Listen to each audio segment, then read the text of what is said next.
Guys, this racket is seen everywhere. It is apparently the most used racket on the Pro Tour and also probably around the world on a recreational level. And now I can understand why the Wilson Blade 98 is so popular. Now, what are the specs suggesting? That this 16x19 version of the Blade 98 should be a wonderful people's racket with the 16x19 string pattern that 98 had, the thin beam and low stiffness and also the low swing weight with a good amount of control with topspin and a good feel. Let's find out on court how it performs. But before that, comment down below if you're Team Blade, Pro Stuff or Shift. So guys, as usual, we go over our categories and start with topspin. But before we go into it, in this video you will see not much highlights of me, but more of my hitting partner. We are playing 20 years together, he's one of my best friends and he is still toying with me to this day. But it was a lot of fun, we played some nice tennis and I hope you enjoy those highlights as well. So back to the review. The spin potential of the blade on the grounds are good. It is not amazing by any means, but it is very very good. It is not the most open 16x19 string pattern you need for a lot of spin, but is certainly enough to achieve a good amount of it. Also the low swing weight of around 317 helps a lot with whipping the racket and creating the racket head speed desired to achieve a healthy amount of topspin. I also have to mention the slice, because the slice was an absolute joke. It was so good and deep that I did not see any need for my backhand to play. I get it now, the guys with a one-handed backhand like the blade a lot. Of course guys, I have to say that we can increase the topspin potential with a string. Use a RPM Blast or an Alu Power Rough and this racket becomes even more of a spin friendly machine. Guys, the blade is not a big powerhouse, so if you want to play with this racket, you have to be able to generate racket head speed yourself. This racket is for more intermediate or advanced players. As this racket is pretty low in swing weight, this should not be too much of an issue. Maybe while defending you could miss a little bit of easy power you get when compared to a pure drive or pure arrow for instance. Definitely keep that in mind when you want to change to the blade. Other than that, what you get from the blade is a perfectly balanced, controlled racket when hitting inside the sweet spot. The sweet spot, keep in mind, is also not that big. Pretty small for a 98 in my opinion. And this gets more obvious when you have tried a V-Core 98 for instance. But guys, that said, the control was fantastic on every shot. I definitely knew where the ball was landing, especially on the serve. The control was amazing. More on the specific shots later in the video. And guys, if you enjoyed this video, leave a like and subscribe if you find it helpful. And also, thank you Tough Pro Shop for lending me this racket to review. Link is in the description if you want to purchase any racket from Wilson, Yonex or Babolat. Before we continue with feel, I have to tell you about the stability of this racket, because this was the most surprising thing of the Wilson Blade 98. I never played with a tennis racket with this kind of specs that feels so stable on every shot in the book. Not a single racket I have tested so far come close to this one.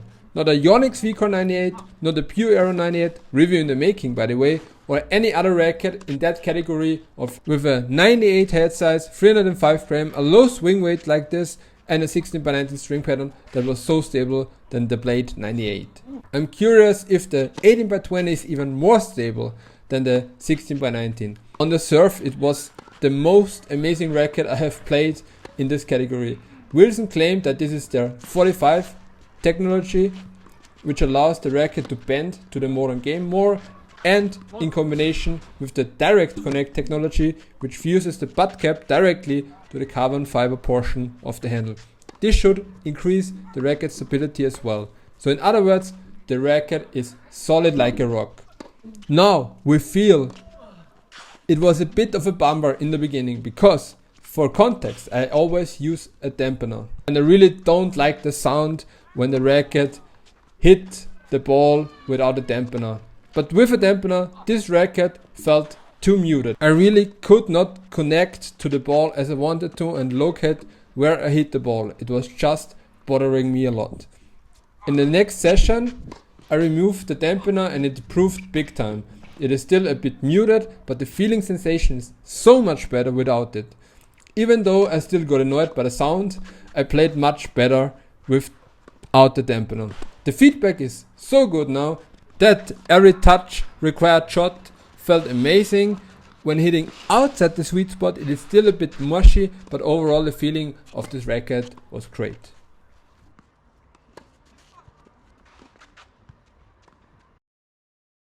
So, is the Blade 98 16x19 a comfortable racket? When we look at the specs, you can imagine being my answer, yes.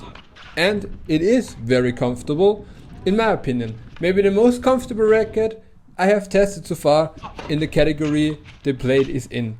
The low stiffness and the relatively low swing weight make the impact soft, and also swinging the racket is very easy. Again, this makes the feeling of the Blade 98 more plush and not so crisp, but if you like it, the Blade 98 is a great frame for comfort as well.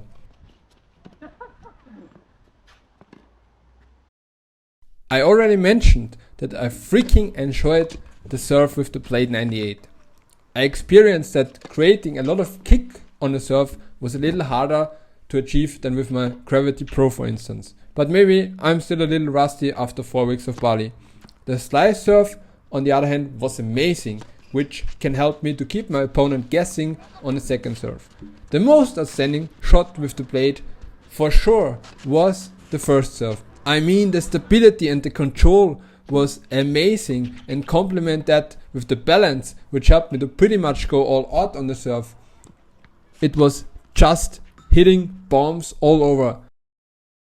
On the grounds, I really liked that whippy feeling on the forehand. This was something I'm very much looking forward to when I'm playing with a low swing weight tennis racket. With this kind of rackets, I generally can generate more racket head speed, which allow me to play fast, but also with a lot of spin, which helps the ball to land inside the court and also creating nice angles.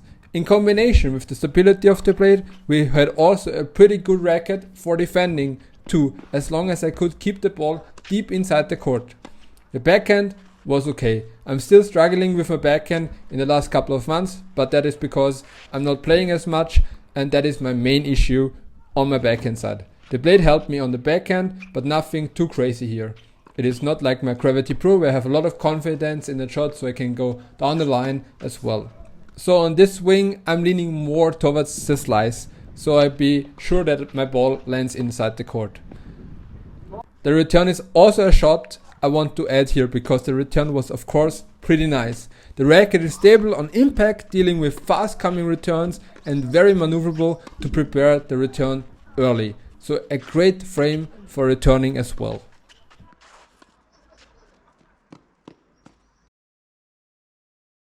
So guys, in the end I can say I truly understand now why this racket is so popular on the Pro Tour and also on the recreational level. And this is such a versatile frame, maybe the most I have tested so far. It is a true people's racket. Also the blade has so much room for customization to further enhance the advantages, which I didn't even touch on. I can recommend this racket to almost everybody out there who is at least an intermediate player to try out this racket.